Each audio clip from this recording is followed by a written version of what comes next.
Allah menyatakan mengenai azwajan, bahwa Allah menciptakan makhluknya itu berjodoh-jodoh. Itu ayatnya apa? Subhanalladzi khalaqal azwaja kullaha mimma tumbitul ardu wa min anfusihim wa mimma la ya'lamun. Oke, jodoh itu hanya laki-laki dan perempuan atau ada perjodohan-perjodohan yang lain? Tidak harus. Jadi misalnya air itu H2O, H hidrogen 2, oksigennya 1. Itu jenis perjodohan zat. Ya. Kalau asam sulfat H2SO 4. Kalau NH3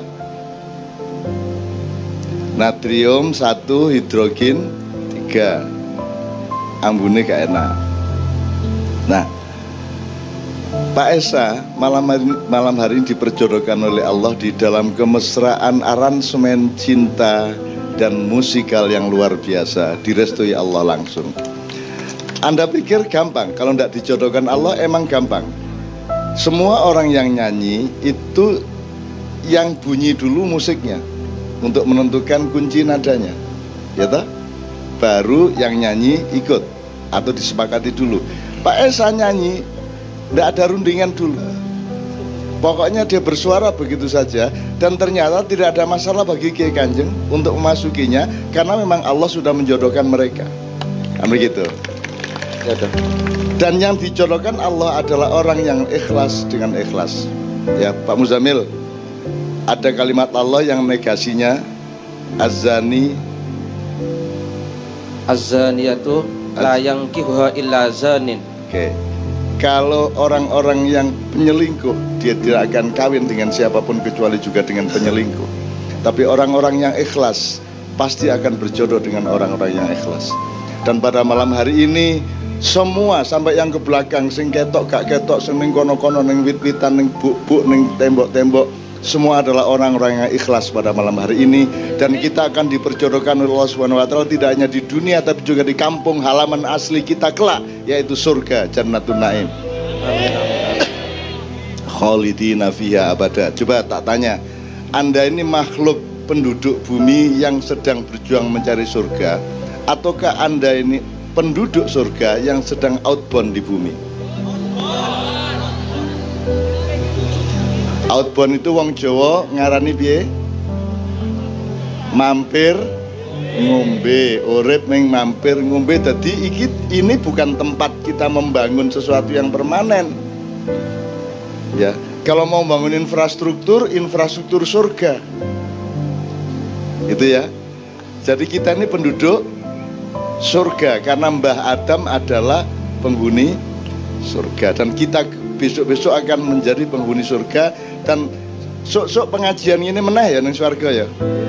Ning kono wis ora ono tausiah, wis ora perlu, wis mlebu swarga, wis ora perlu dinasihati apa-apa. Pokoke ning swarga wis beres urusane, gari bermesraan.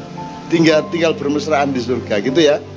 Ya tak dongake sing ora tercapai untuk menikahi seorang wanita yang diidamkan, nanti Allah mentakdirkannya menjadi suami istri di surga. Jadi gue tenang is, ning donya ora rabi meneh ra apa-apa, sing penting ning swarga sesuk entuk cah-cah ayu. Amin ya rabbal alamin. Nek ento.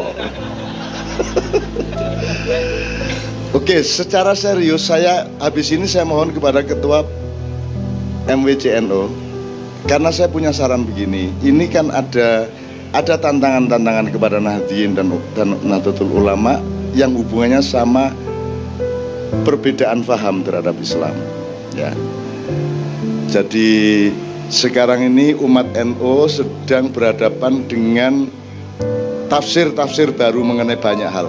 Misalnya mengenai tahlilan, mengenai kenduren, apa meneh, weweh, selawatan, ziarah kubur, sedekah bumi, sapi turute. Kita berhadapan dengan al-humaqa, dengan kaum ahmak, orang yang tidak bisa diajak bicara, orang yang ngertinya alif dan tidak bisa memahami a, orang apa meneh kok ho, engko hono coroko haram, engko selapanan haram suwe-suwe, Saya tuh minta dengan sangat satu, Nahdlatul Ulama dari pusat, entah bagaimana pengorganisasian dan pengelolaannya, itu menyusun dan menerbitkan buku fikih, katakanlah mungkin namanya fikih Nahdliyah, yang pasti berisi fikih-fikih yang dasar, yang default mengenai hal-hal yang setiap hari menjadi panduan bagi orang Islam, tapi ada tekanan atau aksentuasi terhadap tantangan-tantangan yang sekarang sedang terjadi.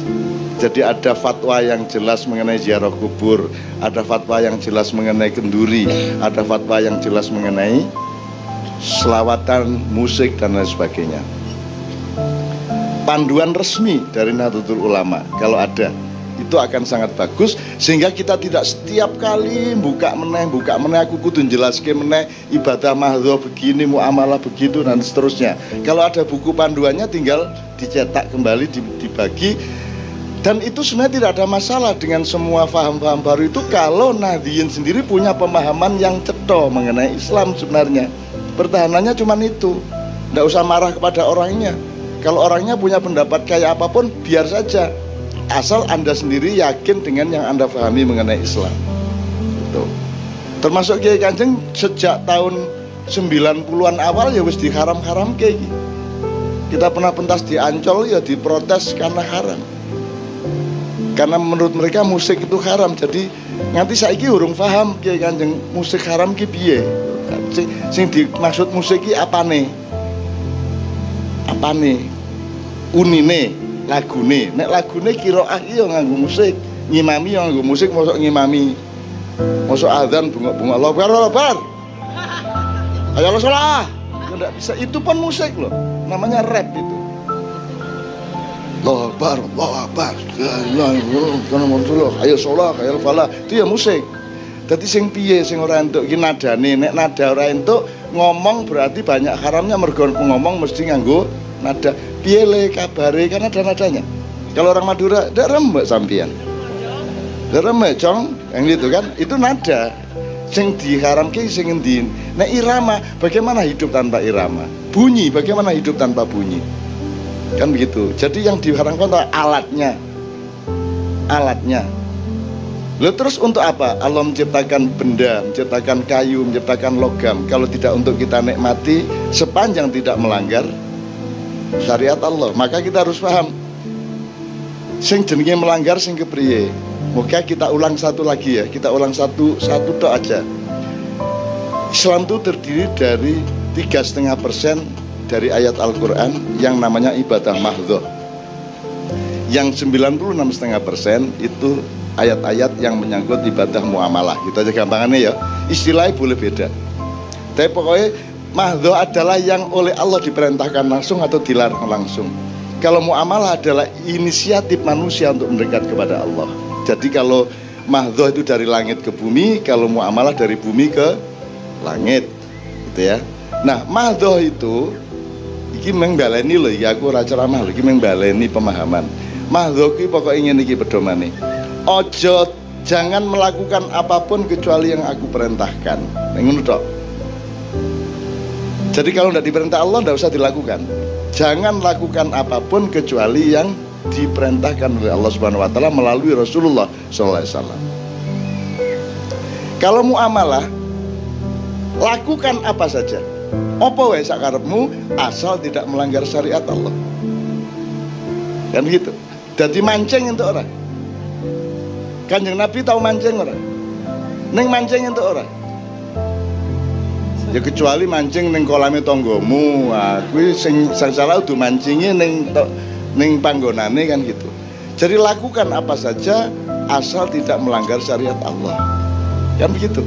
Sudah bebas apa saja. Nanti Pak Muzamil tolong menjelaskan konteks kalimat wa ma khalaqtul jinna wal insa illa liya'budun. Kalimatnya bukan inni khalaqtul jinna wal insa liya'budun, tapi kalimatnya adalah wama khalaqtul jinna wal insa illa liya'budun. Nanti dulu Muzamil. Ini urutannya begitu, nanti PR dulu. Nah, jadi sekarang ngerti ya. Kenduren untuk orang. Ada melanggar Islam enggak? Melanggar silaturahmi enggak Genduren? Baik enggak untuk silaturahmi? Mengakrabkan seduluran ora? Ya, karo nulung wong sing ora iso mangan. Nggih. Kowe kan seneng nek ana Genduren. Nek ora diundang kan kowe kelintar-kelintar ngarepe omahe. Bukan hanya boleh, dia baik.